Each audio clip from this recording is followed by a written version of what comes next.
Hi everybody. Now, not only, if you probably, I'm doing kind of two videos at the same time today. Lucky enough to have a day off, and I'm going to be going down to the Explosion Museum and getting the water ferry across to the Portsmouth Historic Dockyard, and I think I'm probably going to go around HMS Warrior. Now, not only am I trying out my new retrospective 30 think tank bag, but I'm doing a bit of a long one lens challenge, a bit of a field trial for a lens I've had for an awful long time, but I haven't used it really as a photo walking lens for quite a while, and that's this baby here. This is the Canon 50mm f1.8. Now this is the Mark 1 lens with the distance markings on the top. You can probably see that for doing your depth of field stuff, and a metal mount, but you know, effectively it's the same as the 50mm 1.82 that you can get from Amazon or anywhere else for an incredibly good price. It's nifty 50. A little bit long for a crop sensor body like the 600D. It's more like lugging around a 90mm lens.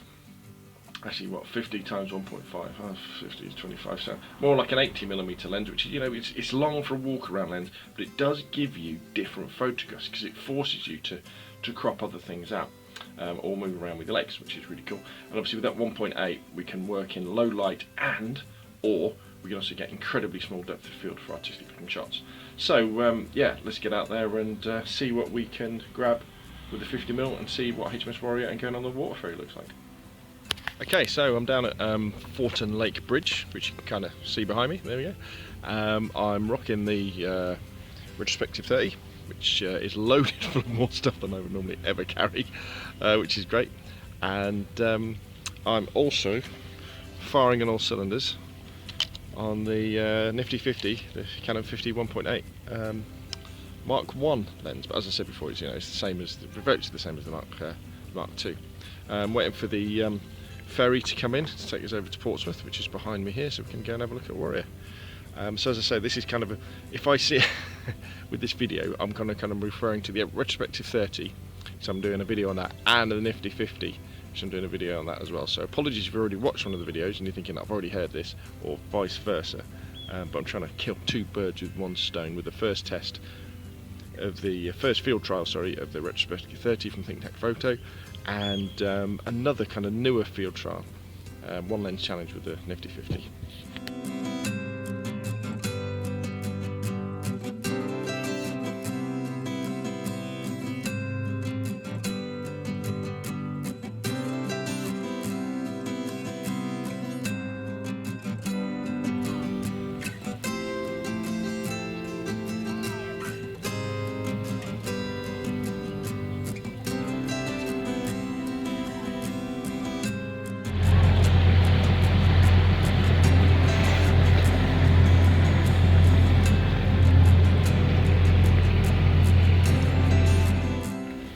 Right, so we're over in Portsmouth Historic Dockyard with HMS Warrior just behind me, zapping through with the 50 1.8 prime lens. Obviously it's a little bit telephoto, forced me to have a look at things a little bit closer. Seems okay. I have to admit though, on the ferry crossing across, because there was some, we were getting a very unusual view of the warships because you could see them from the other side.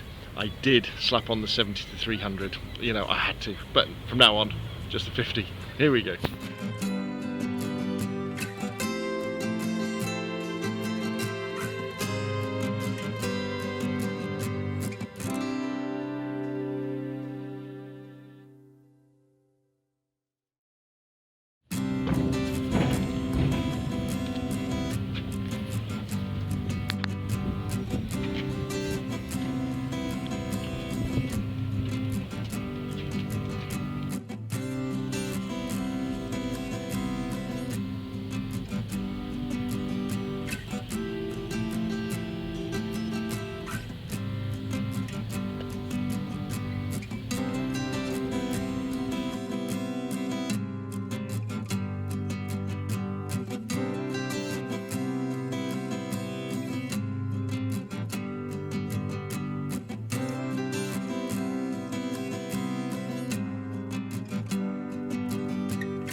Okay, so I've been round HMS Warrior, had a little walk around the historic dockyard, got to get the 1:15 ferry back to the Explosion Museum,